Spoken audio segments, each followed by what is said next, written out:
Assalamualaikum warahmatullahi wabarakatuh. Perkenalkan, nama saya Muhammad Werstabila dari kelompok 5, kelas 11 IPA 5. Perkenalkan, nama saya Mutiara Tri Maharani. Perkenalkan, nama saya Muhammad Rafli Al-Kausar. Perkenalkan, nama saya Muhammad Tarik Apib.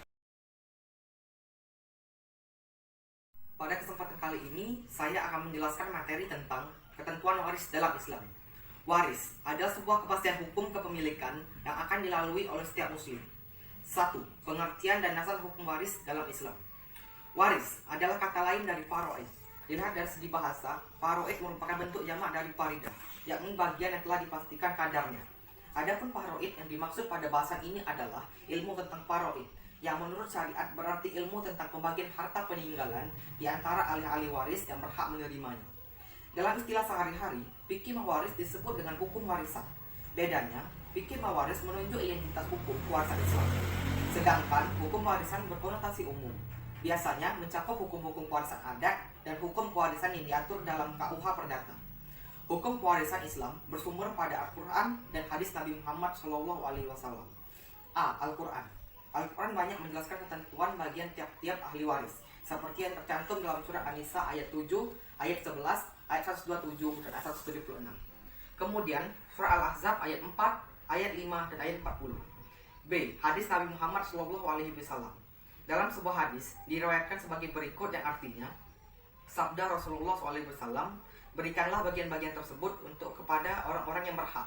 Sesudah itu sisanya untuk laki-laki yang lebih utama atau dekat kekerabatannya. Hadis riwayat Bukhari, Ibnu Abbas dan Muslim. 2. Asas-asas hukum kewarisan Islam.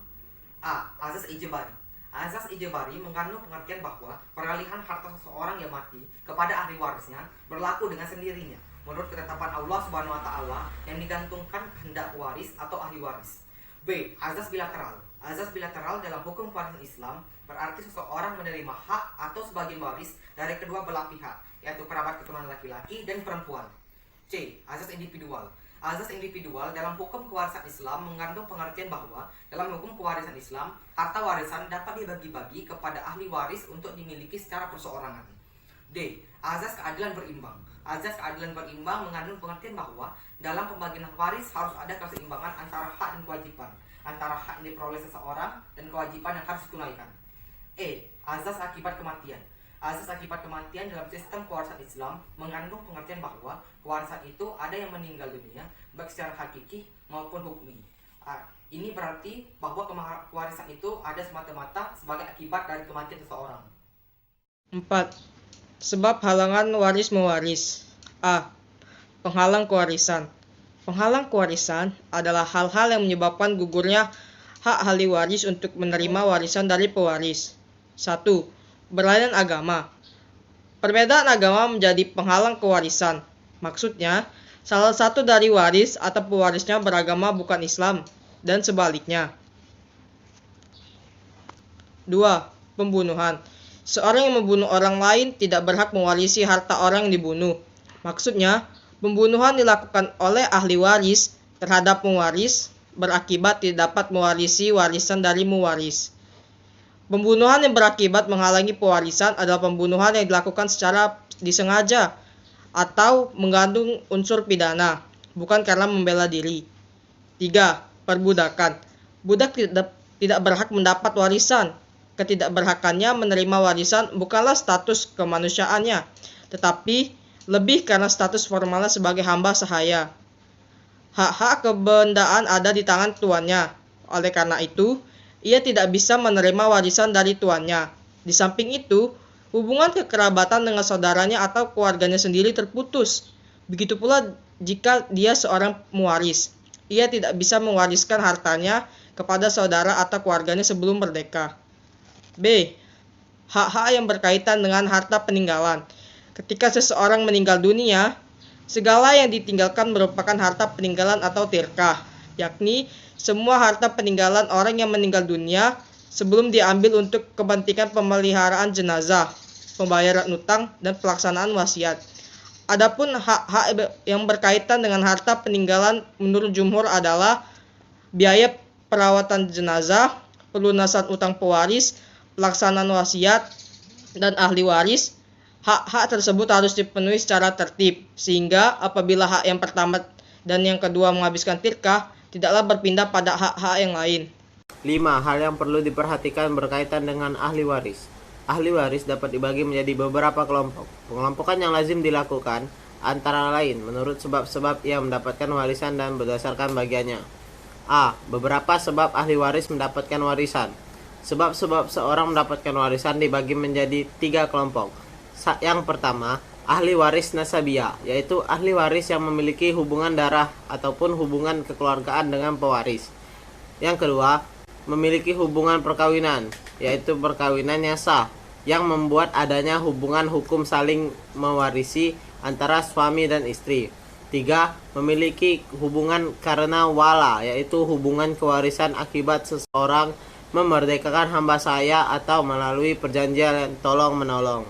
B. Pembagian harta waris. Dari seluruh ahli waris yang paling penting dan selalu mendapat bagian warisan ada 5, yaitu anak kandung, baik laki-laki dan perempuan, ayah, ibu, istri, dan suami. Yang artinya, apabila semua ahli waris berkumpul, maka yang mendapatkan warisan hanya kelima ahli waris di atas. Sedangkan ahli waris yang lain dapat terhalang haknya karena bertemu dengan ahli waris yang lebih tinggi. Seperti halnya cucu bertemu dengan anak. C. Golongan ahli waris. Ahli waris digolongkan menjadi 3. Yang pertama, zawil furud atau kerabat ahli waris. Zawil furud adalah ahli waris yang memperoleh bagian tertentu seperti suami yang mendapat setengah apabila mayat tidak memiliki anak dan mendapatkan seperempat apabila mayat mempunyai anak. Yang kedua, zawil arham atau kerabat non ahli waris. Zawil arham adalah keluarga yang hubungan keluarganya jauh. Mereka tidak termasuk ahli waris. Zawil arham baru mendapatkan warisan apabila tidak ada ahlul asabah dan zawil furud. Yang ketiga adalah ahlul asabah.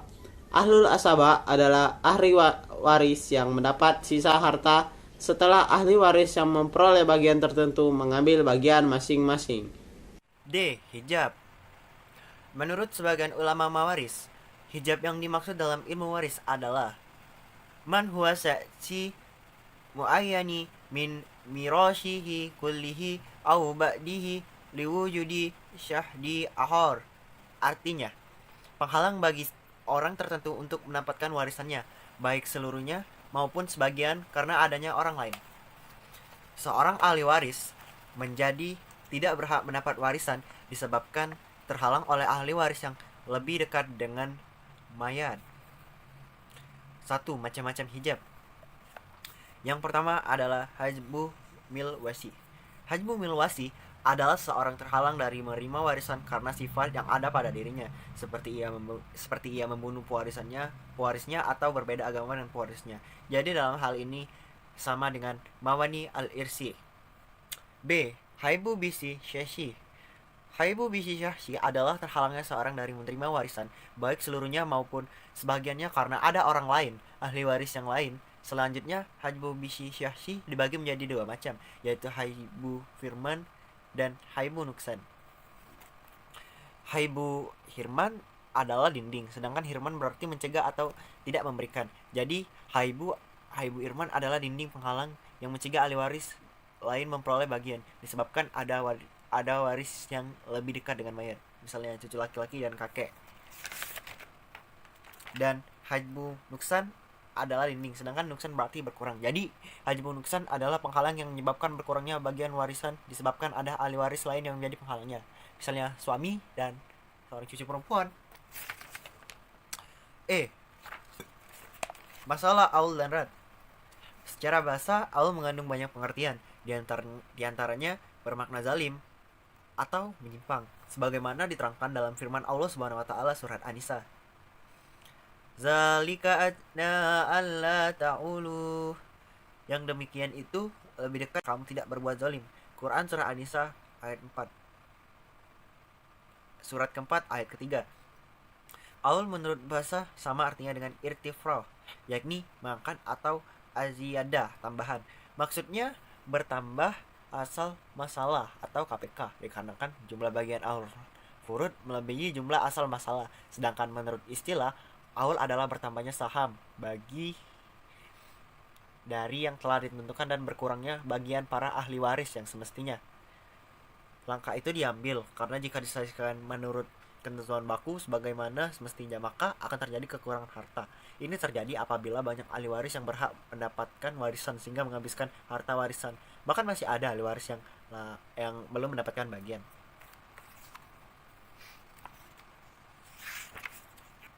Untuk mengetahui lebih lanjut mengenai aul, kalian bisa lihat di halaman 124 dengan pembagian ahli waris. Kita masuk ke bagian F, daftar pembagian harta waris. Berikut disajikan daftar pembagian harta waris secara rinci, meliputi ahli waris, asabah, hijab, dan furudul muqaddarah.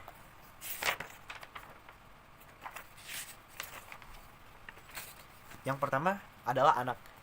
Anak terbagi menjadi 3, anak laki-laki saja, anak laki-laki dan anak perempuan, dan anak perempuan.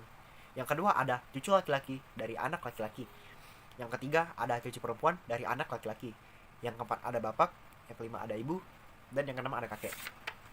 Dan ketujuh ada yang nenek, ke-8 suami, 9 istri, 10 saudara kandung. Saudara kandung terbagi menjadi 4, ada perempuan saja, ada perempuan dan laki-laki, ada saudara perempuan apabila bersama anak atau cucu perempuan atau bersama keduanya. 6. Hikmah waris dalam Islam. A. Terpelihara hubungan silaturahmi dalam keluarga muslim. B. Keluarga laki-laki mendapat bagian lebih besar dari perempuan. C. Menjunjung tinggi perintah Allah SWT dan Rasul-Rasulnya. Dan D. Mewujudkan keadilan berdasarkan syariat Islam. Saya meminta maaf apabila ada salah kata. Kepada Allah semohon ampun. Saya akhiri. Wabillahi taufiq wal hidayah. Wassalamualaikum warahmatullahi wabarakatuh.